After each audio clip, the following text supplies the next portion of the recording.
Hey folks, this is Vince with Dad's Gaming Addiction, and today we're going to quickly check out Abiotic Factor. This is a game that just recently released out of Steam's early access program for about 35 bucks or so, final price. It's increased in price steadily over the course of development. And I have covered this game, I want to say about a year ago. At that point, there was only so much content, and with the release of 1.0, there is an actual end game to the whole story. It left me hanging for a year, but I finally saw everything. I just beat it today, actually. But I will admit, I had to use some modified sandbox settings because in a solo game, it's a lot more difficult, I think, trying to do everything yourself, keep up with the demands. It's doable, don't get me wrong. It's doable on default, but it's more fun, I think, to have more lax settings so that you don't have to continuously grind out that specific resource that you need for this thing.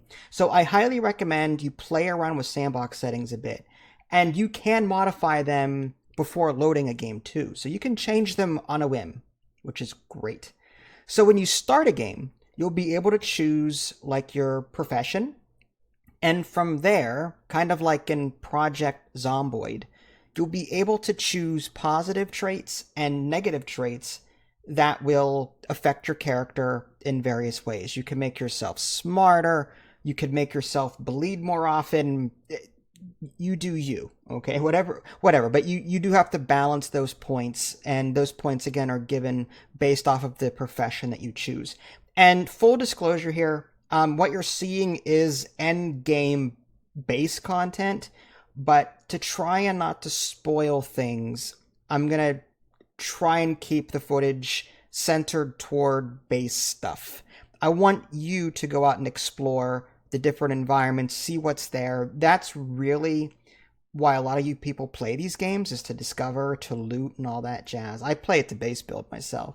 Now, there are skills in this game too, and this is an adjustable thing in the custom difficulty, but you can level up your skills just by doing them. The more you fish, your XP goes up.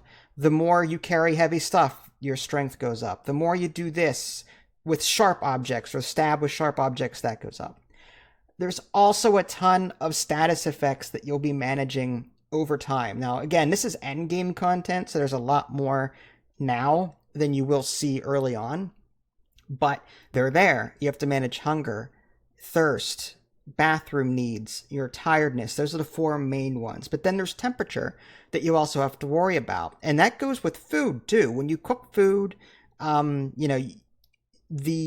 timer kind of resets on that, and in some cases goes away entirely. But raw stuff, you typically have to keep in a refrigerator, and eventually you can build a freezer, which halts the progress bar of that waste entirely. So things won't spoil if you have a freezer. But you also have radiation to worry about. That's another thing. Some refrigerators protect against hazardous materials, others don't. So this is something you have to think about when you're playing. That's a status effect you don't want on you. You'll get really sick. Down the line, there are other status effects that I won't get into, but again, trying not to spoil too much. I'm just trying to whet your appetite, as it were. And ignore the TVs. This is something I created because I wanted to torture something. Something that was hounding me for a while, and I decided to get my revenge. Again, I'll let you discover what that annoying little something is when you get there. There is farming in this game as well. You'll be discovering new seeds that you can plant. You'll get different size crop plots, and the bigger ones are the best because they use water more efficiently. You will unlock fast travel eventually. There's a whole electricity system. Batteries store power because there's a day-night cycle. At night, power goes off around the facility, so you need batteries to maintain during the night cycle. So that's why you want to build those. But yeah, there are fast travel teleporters that you'll get. They're portals. You can also, there's a handheld one that warps you back to a workbench of your choice. That's really cool. At some point, you'll have access to lasers. You can play around with lasers, and that kind of takes the place of charged stuff. Like there are some weapons and items that need a yellow energy charge via electricity, like via the wall socket, and others need a laser charge. And that's so the yellow ones are electricity from the wall, the red ones are power from lasers. So down the line, you'll be getting laser stuff that kind of slowly replaces the yellow stuff that you get. But I still use some of the older equipment, like the healing briefcase, for example. Fantastic. I always carry that with me, as well as a portable charging station in case I need to charge something.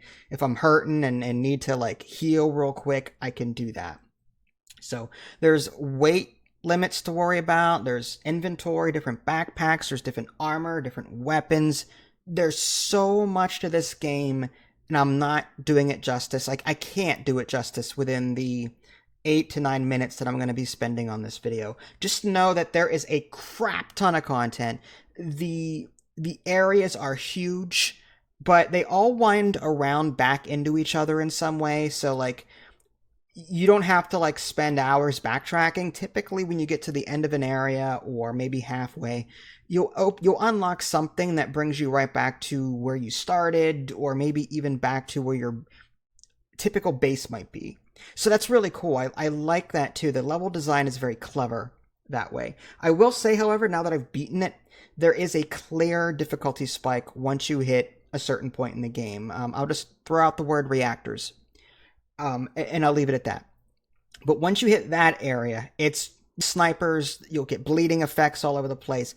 Toward the end of the game, even with my lax sandbox settings, I died 40, 50 times on the last section. It was a slog. I actually didn't enjoy the end game as much as I did the first 2/3 of the game. Once I got into the last third, it started to, I don't know what it was, but it became frustrating as opposed to fun. But that being said, I still enjoyed unlocking things, unlocking new recipe, crafting new things, worrying about new enemy types that were spawning on me. There are base attacks in this game.